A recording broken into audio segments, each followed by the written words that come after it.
Hello and welcome back to Unpublished Journeys. Today my guest is Dr. Aline Borne.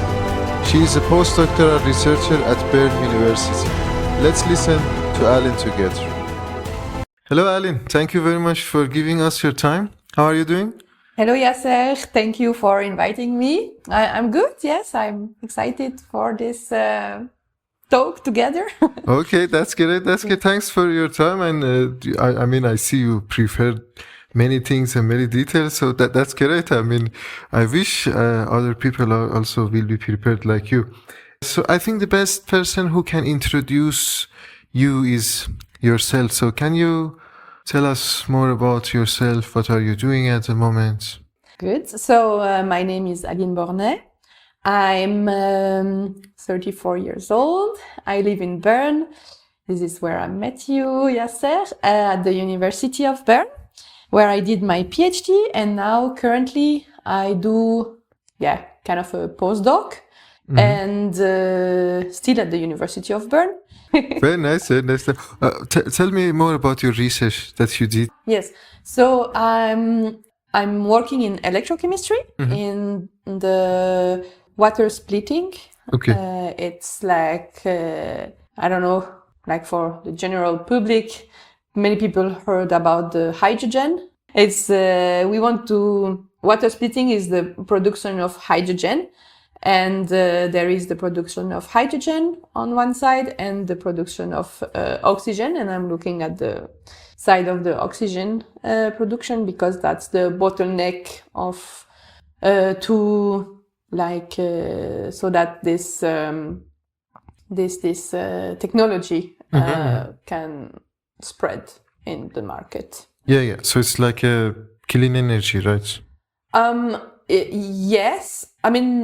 More or less, it's like producing the hydrogen that later will be used as an energy source. Yes. So we need energy to split the water, the molecule of water, into the molecule of hydrogen and the molecule of oxygen.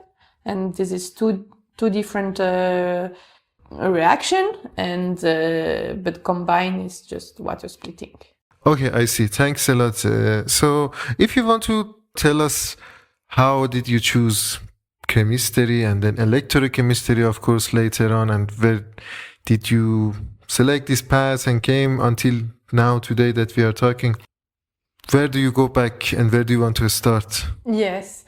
So actually that's a bit funny because it's in the high school in Switzerland. We have some, in the second year of the high school, we have some specialization, let's say. We have to choose either chemistry and biology or economics or some English or whatever.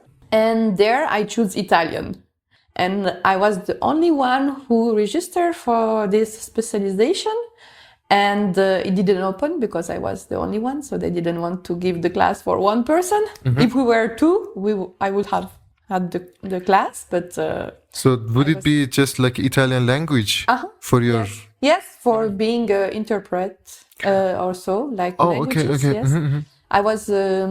I did Latin the entire time, so I thought my mother encouraged me to do the language path, so I said, why not Italian? Latin, Italian, French is close, so I choose this. But it didn't open, and so my second choice was chemistry and biology.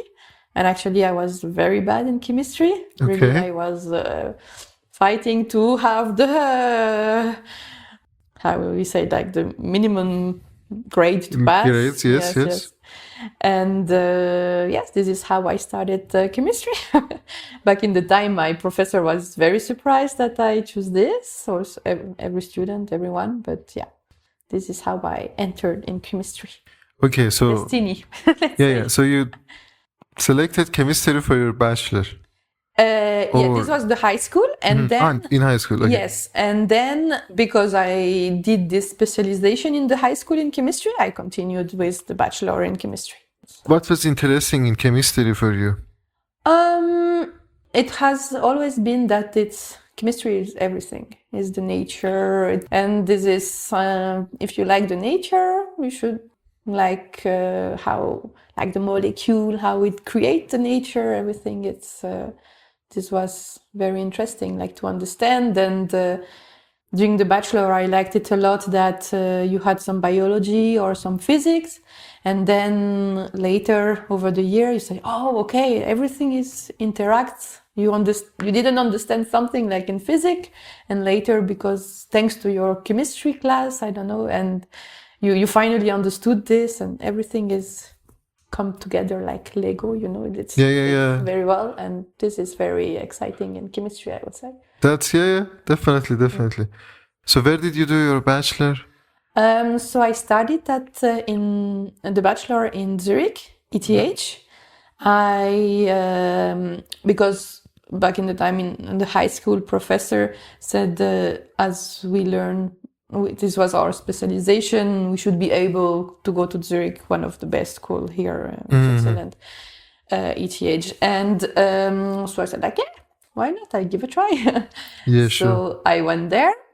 I did the first year, and what is a bit challenging in ETH is that the exams are everything are at the end of the second semester, so during the summer break.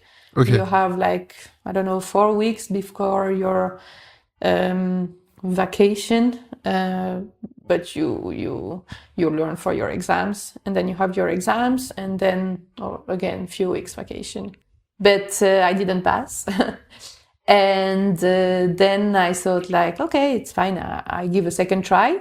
So I repeat the first year.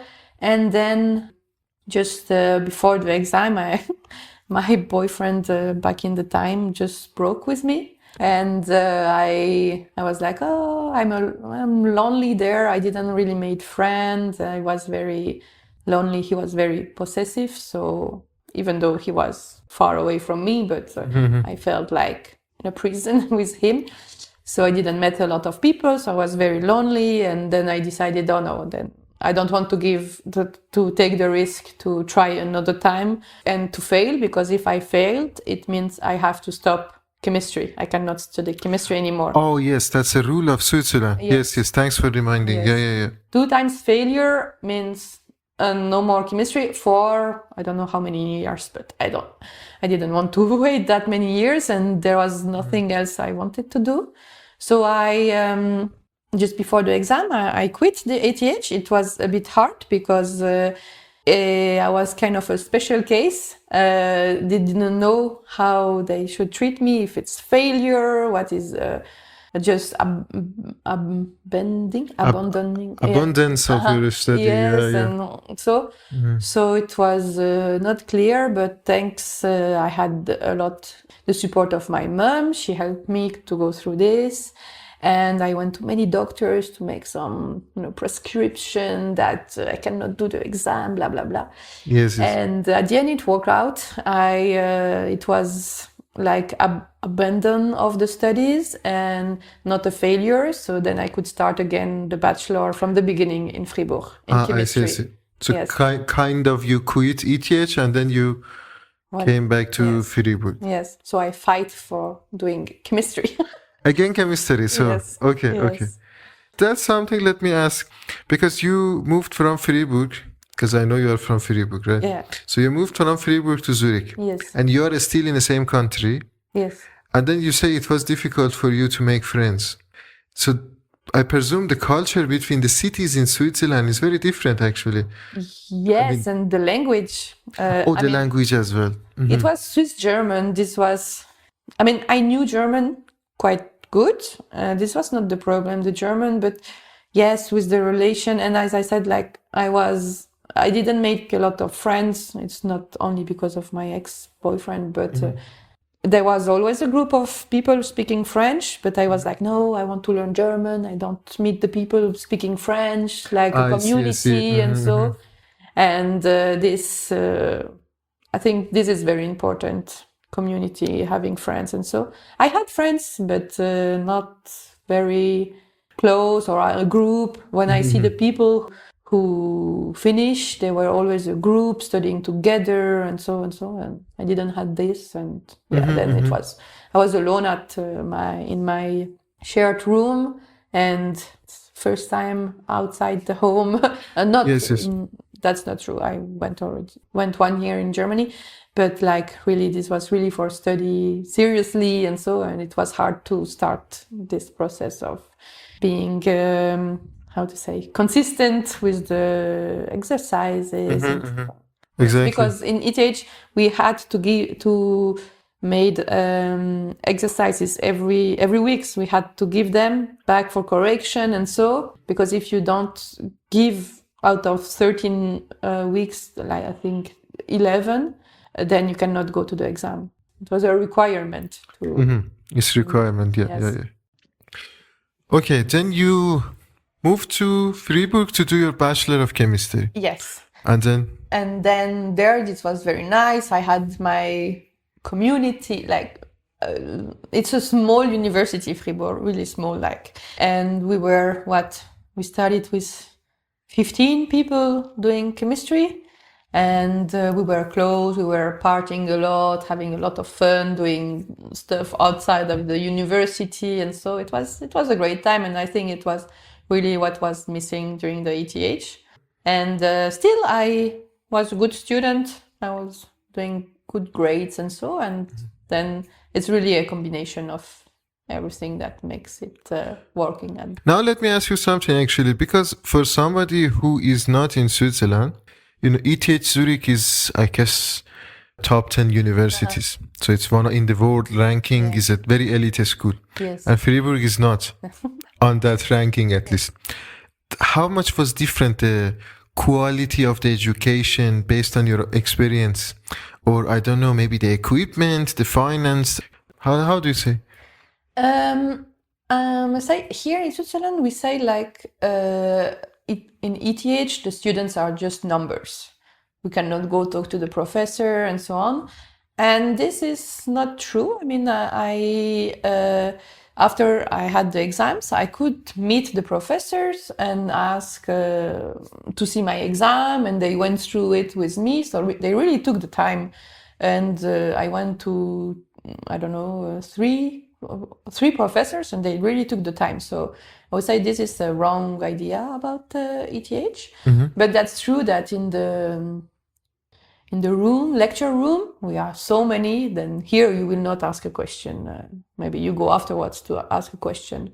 Yeah. But in Fribourg, we were so small that you can ask a question like this. And really, it's really a bit more interactive, I would say. Depending on the classes. Because in the first year, we are quite many because it's chemistry, biochemistry, biology, depending on the classes. But yeah. The first year in the bachelor in ETH is quite hard, I would say. There's many classes. For instance, there are classes that I only had in the second year of the bachelor in Fribourg.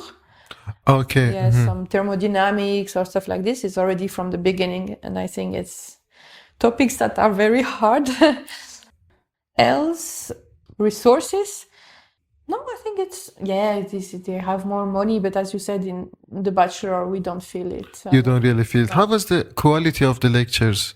Did you feel in ETH the quality of lectures is much better compared to Fribourg? Or I think it's quality of the lecture depend on the professor. So in ETH, there was professor I didn't like, and in Fribourg also, and I thought their lecture was shitty in both. And some professor I liked it a lot in ETH, and same in Fribourg. So I think it's really a matter of professor. But I think you can be a good professor, but a bad teacher. Like you can. I see. Yes, you can be good in your research and but you cannot teach it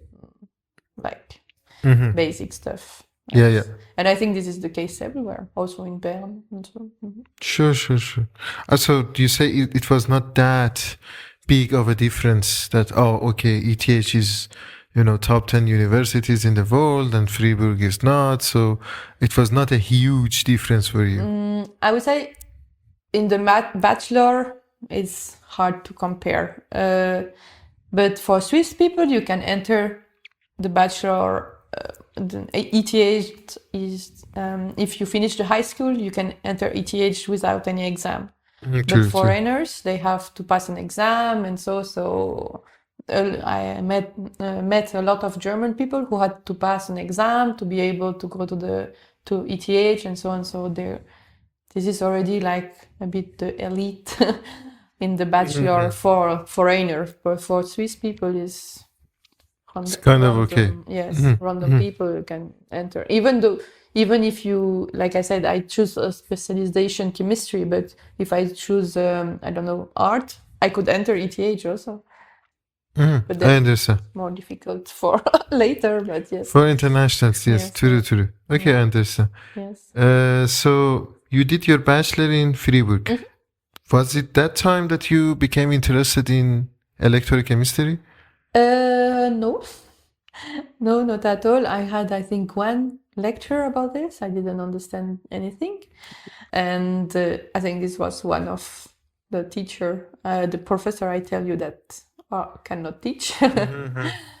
It was in general chemistry in the first semester. It's really bad. And later I had, I think, one lab course with this, also not that great. And it's more during the master.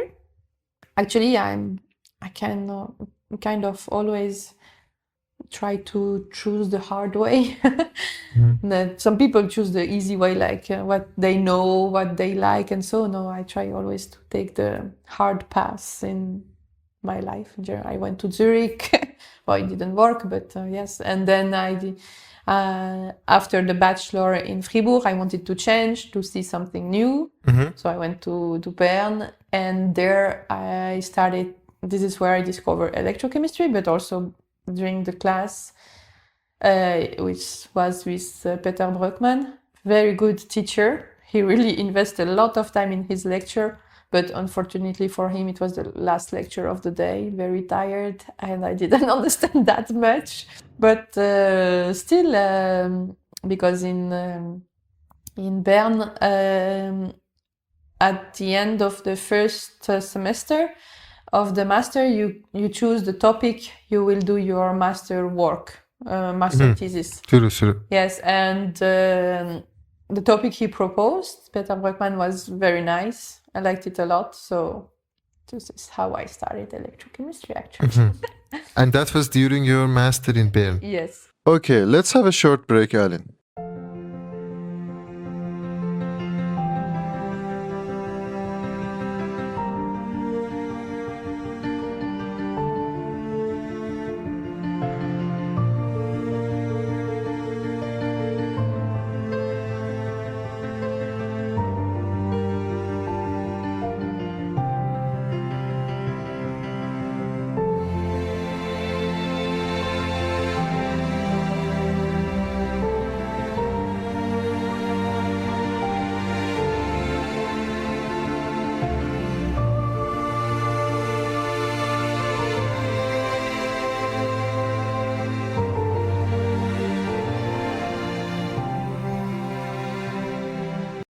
Okay, great. So then you finished your master in electrochemistry in Bern University. And then what was your opinion? You wanted to stay in academia, go to industry, or how was it for you? Yes, so I was not sure. So I decided to do an internship. I found an internship, and it was not really academia, it was not really industry, it's more an institute. It's actually Arma Suisse. It's the office for federal, I forgot in English, but Arma Suisse is like for defense, like with explosives, ammunition, and so on, stuff like this. Like, but it's not the army, it's something apart. And so I did an internship of 8 months there. It was nice. Very interesting. I never thought I would work once in my life with explosives. Okay. But this was more analytical work. So I learned new techniques. This was very interesting. Also, my boss was very friendly with me. He always when there was some visitors, and so he always tell me to go with them and look at tests they did, and so yes, very interesting to see all of this, like how a bomb explodes, and yes, the different kind of bombs, and so like what they use now to do war everywhere. So I could see all of this. It was very interesting. And indeed, yeah. Yes. So I stayed 8 months. There I had some mandate, some like industries that make the ammunition, because maybe I should explain what is Arma Suisse.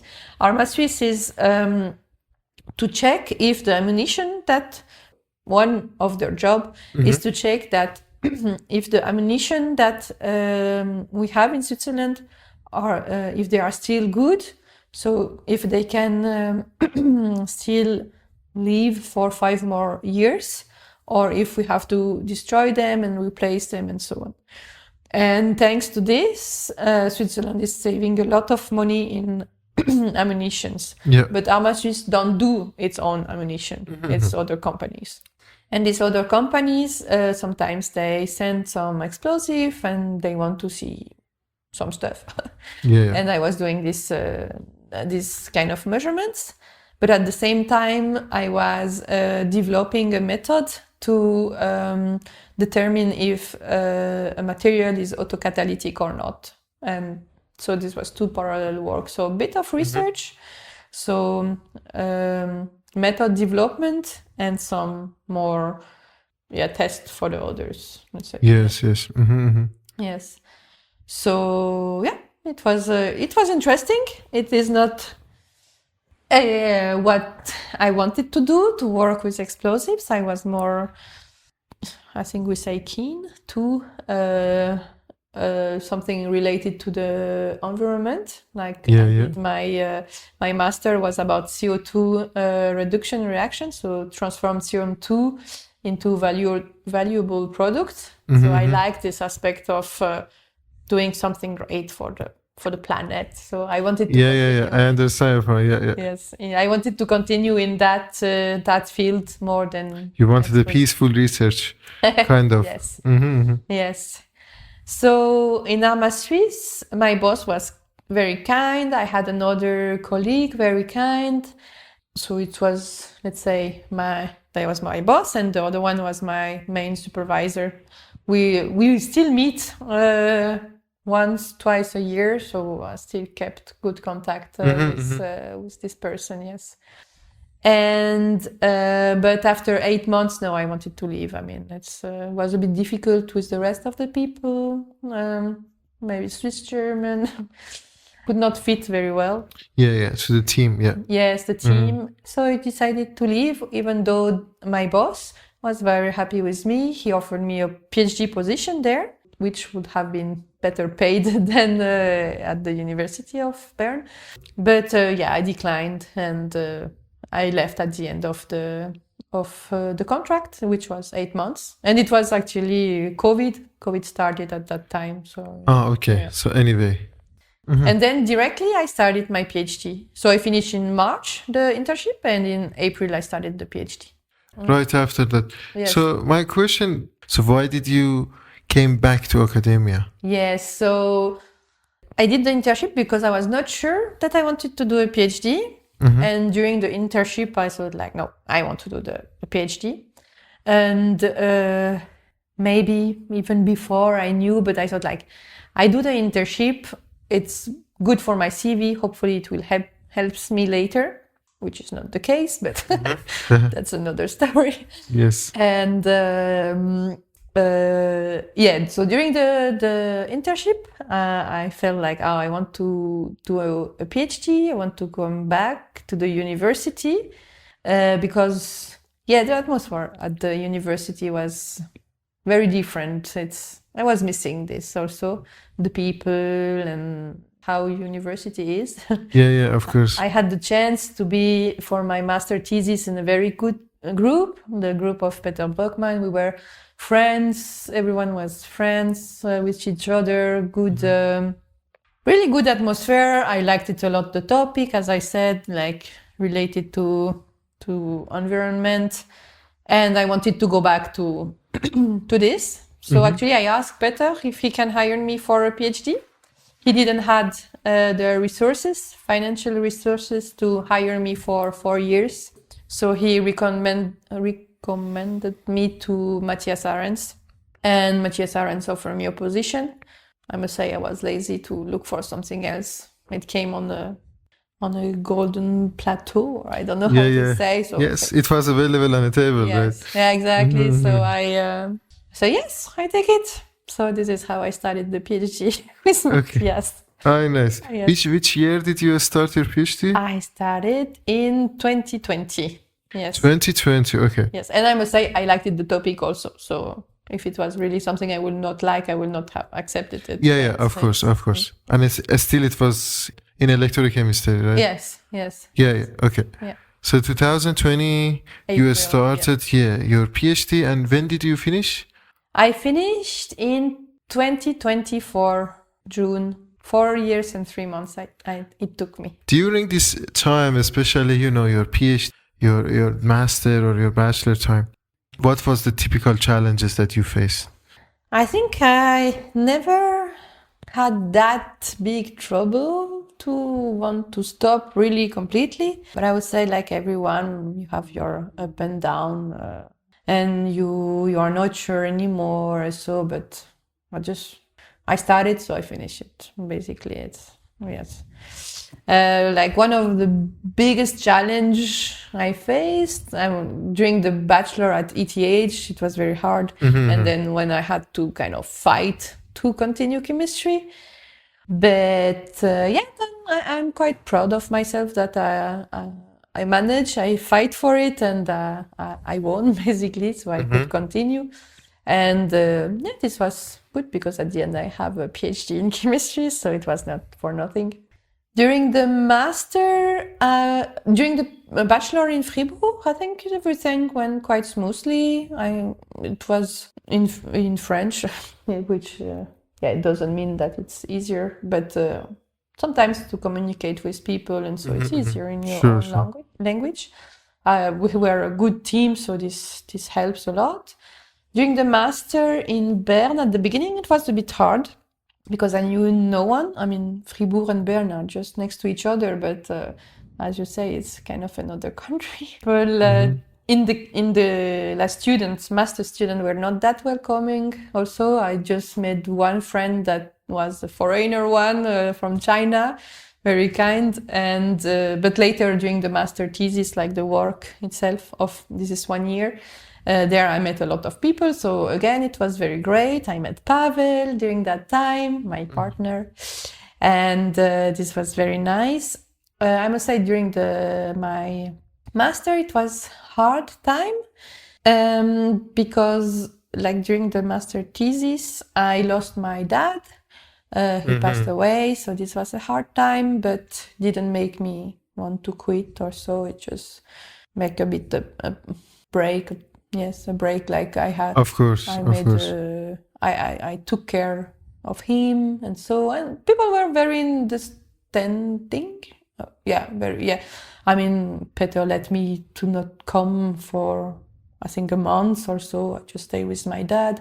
Also, the other professor, I had exams, and I just talked to them, and they say, yeah, we can postpone, and so no worries. So everyone was very, very kind to me. So this helps. And also, at the ceremony to bury him, all the group came, Peter and other colleagues. So this was very helpful to see that you are loved. So very supportive. Yes, very supportive. Exactly. Peter is very supportive. And during the PhD, you have your up and downs. You are not sure it is the right choice or not, and so, and Sure. I mean, I criticize a lot my boss, like I guess everyone. I'm not sure, but Yeah, most from- of the people actually. yes, from what I heard, True. everyone criticized their boss. But I must say, I'm very at the end now. I'm taking like I'm making a step back and try to see the whole picture differently. And I'm glad that I went to Matthias. I had the moment that I was quite unhappy with him. I felt he was not very supportive, but then this forced me to grow. And yeah, and with this I started a project with Pavel, my partner, Yeah, which I have the chance that he's in the same field. So this is very that's ideal, right? yes, this is great. We can talk a lot. He helped me for preparing presentations, so I always do trial talk with him. So this is nice. So I started a project with him, and this project was very successful. So you quitted kind of industry to do your PhD, and then after finishing your PhD, what was your thoughts? You wanted to back to industry, or no? You wanted to stay in academia? No, so I did the PhD. I mean, that was the end of the studies. It was enough. So I wanted to find a job in industry. So I finished in June, but I asked my former boss, Matthias Arens, if I could stay for a few months. So like a smooth transition between PhD and finding a job and starting a new job. So he said, okay. And I had 2 months of vacation, so July, August, and then I should start it in September. But in the beginning of August, I told to myself, no, I will just focus on finding a new job. So like 2 weeks before starting, I told to Matthias, I don't come. I think he was a bit unhappy because he had plans. I had to show someone some synthesis and stuff like this, but this is okay. I wanted to really focus on finding something, which I did. And I was at the beginning, I was very confident. I had a few interviews, and I think, this is not like 10 per day, but like 2 per month. I think it is good. Yes. And so I was very confident until December. I was quite confident to find a job for the new year, but didn't happen. So the more the time was passing, the less confidence I became, the less interviews I got, and the more depressed I became. So it was hard. So I still didn't find a job in industry. So I'm still searching, looking for it. Yeah, I understand. It is very frustrating, to be honest. What motivates you today? I want a bit more stability because I have a job now. I went back to my professor for the master, Peter Bröckmann. He offered me a position to continue and to extend the project I started with Pavel during the PhD. And then, so I think first I had a 4 months contract, then he extended 3 months, then again 4 months. And for me, I would like to have something like, okay, I will stay there, maybe not forever, but for, I don't know, at least 2 years. Something more solid, Yes, that I can plan a bit better my life. Yes, in general, this is what I'm looking for. Something stable, something with normal working hours. But I like a lot what I'm doing now. I like to work with my hands in the lab, but still think. I have to think to not make stupid stuff, and so I really like the job actually. I'm afraid also. I'm a bit afraid if I go to industry that I will not have this. I'm a bit afraid also of too much responsibilities, and so I want to leave, but that's somehow it's like the comfort zone here. It's now that you are doing your postdoc, why don't you want to stay in academia then? I think it's hard. It's hard to do a postdoc. Then if I want to become a professor, I mean, the positions are very limited and so, and yes, I think I'm not smart enough to be a professor. No. So yes, I prefer to go to industry. I think maybe it's more, I will not say less, I think maybe a tiny less stressful. I think every job is very stressful. Absolutely. So I don't know. I'm not that interested in this. Yes. So not much in academia as a professor. I mean, Yes. of No. course, you wanted to get your PhD Yes. and all of this stuff, but Yes. not academia. But I mean, if I didn't become a professor, I will not be sad. But Yeah, no, yeah, sure. I must say, even if I'm 34, sometimes I don't know what I want to do with my life. So sometimes, you do the high school, bachelor, master, PhD, and now, okay, that's really the time you have to take a decision, because everything is like just following the path, and Yeah. here is like the end of the path. So it's a bit hard sometimes. Yeah.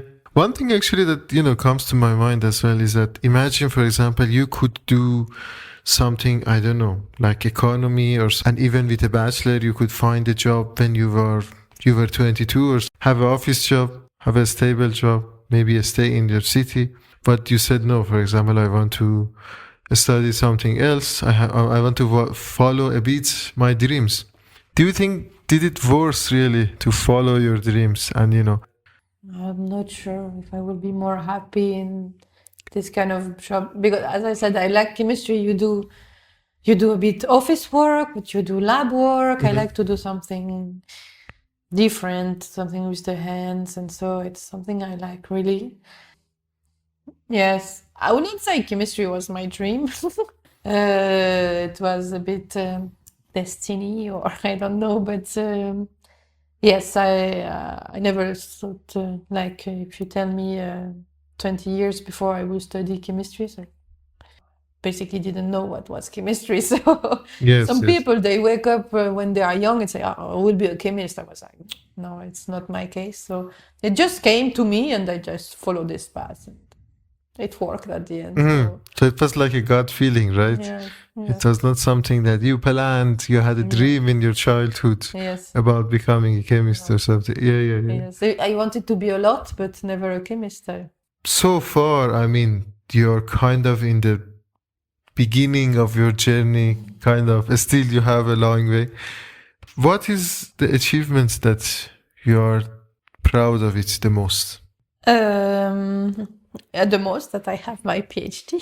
Yeah, okay. Yeah, I think so. I mean, it was not that easy all the time. And I mean, we are an environment where almost everyone has a PhD. So for us, maybe it's not that extraordinary. But if you think like, I don't know, you go to the Migros, I mean, you are maybe 1%, not even that has a PhD. So I think we should be proud of this more, like acknowledge more what we achieved, that not everyone can do it or want to do it. So this is something we should be a bit more proud of it, I would say. For us, it's like normal, like your friends have PhDs, my friends have PhDs, my partner have a PhD. So, I mean, everyone around me, like in the work atmosphere, have a PhD. So, but if you look beyond, then I'm basically the only one who has a PhD. So, yes. No, it's a very good point. Yeah.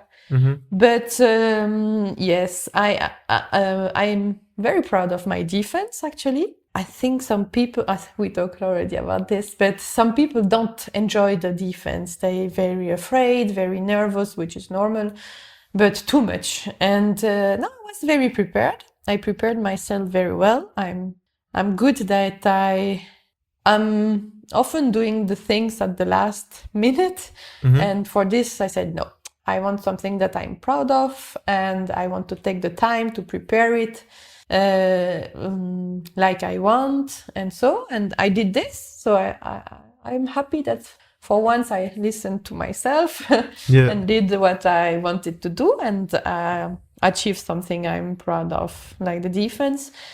So I had 50 minutes talk, and then I had, I think, over 2 hours of questions. And I Okay. think not many people in the department where we are have that much questions. And I'm a bit proud of it, like that, to know that I'm capable of it, because I am not self-confident enough, but that I could do it. I'm very proud of it. So I know some people have just like 15 minutes questions, and they have a And that's it. PhD. But I had 2 hours question, and I'm happy that I had this because it proved to myself that I can do it. So Yeah, yes. that's a very good point. Thank you, actually. Because honestly, now, I mean, in our kind of community of academia, because for us finding a job with the PhD is not that easy. So in the job market, as I feel, to be honest, like that the PhD in job market doesn't have a value anymore. Yes. And then that, caused me at least to say that, I have a PhD. Yeah, sure, whatever.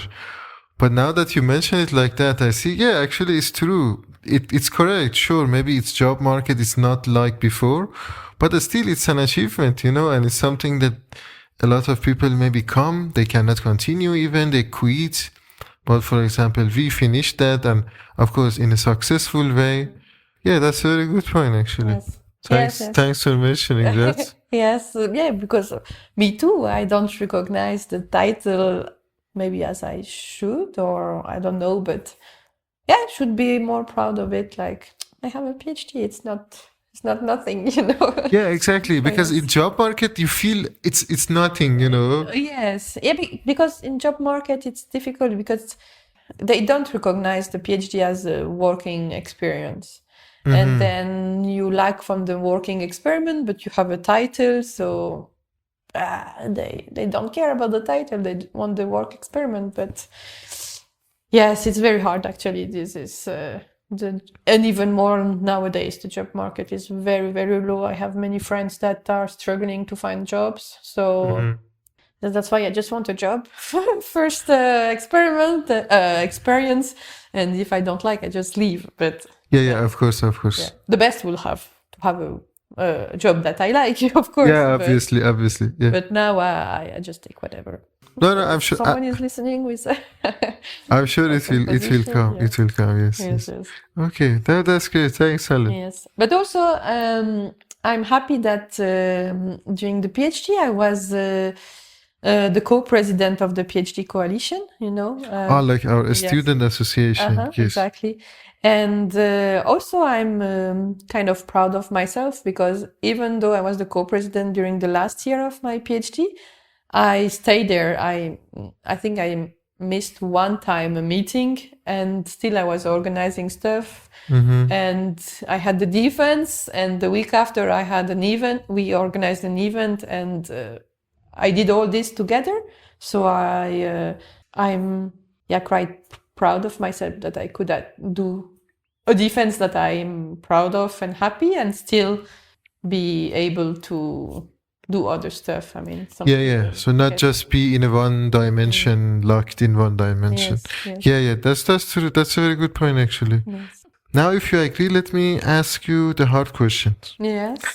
Since you remember, or since the time that you have like a memory, you learned a lot of lessons in your life. But if you come to the part that we talked about your journey now, what lesson or which lesson is that life taught you, but in a hard way? I had, like everyone, difficult time and so, but to trust myself more. Yes, I should trust myself more.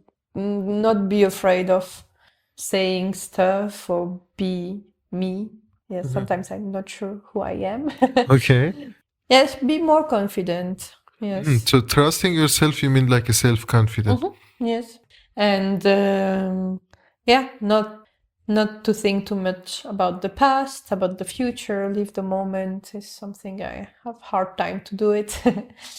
just live the moment, and you will see what will come for you. And of course, you should not think about your future at all, but not make movies that will probably never happen, and then it stress you out, and then it's That's true. That's true. Bad circle, bad loop. Yes. Yeah. I mean, planning is definitely different than fantasizing and dreaming about future, that what will happen. Yes, exactly. But what I do too often is thinking about the past, which is also not helpful in the way I'm doing it, like regrets and regrets, thinking, oh, I should have done this, I should have said that, and so it's not good. I mean, if you think about the past, you should learn from the lesson you didn't. It's lessons. The past is lessons. I mean, you should take the past as lessons that you should learn to not repeat them, to be more happy. And yeah. No, I do agree with you. That's a very good point. Let me ask you the last question. If you could meet your younger self, like Aline, when she's maybe 10 or she's a teenager, maybe 15, what would you tell her? I will tell her a bit what I told you. Just trust yourself. Don't care too much about what the others think about you. I never asked question at school because I was ashamed. Oh, my question is stupid. And so already back in the time, just ask the questions, because at the end, often someone else asked the same question I had. So I should have asked it. And so just trust yourself more. And I think it's just the only thing I will tell the younger me. Trust yourself more and don't be afraid about the others. Yeah, I think I should have done that as well. Yes. If I could. Yes. If I did have the opportunity. And don't carry the burden of the others. We're not responsible for the others. We should be responsible. That's true. Yes. We are not responsible for the emotion of other people. Exactly. That I agree with you completely. Aline, thank you so much for your time. Yeah, thank you. Thanks, Ella.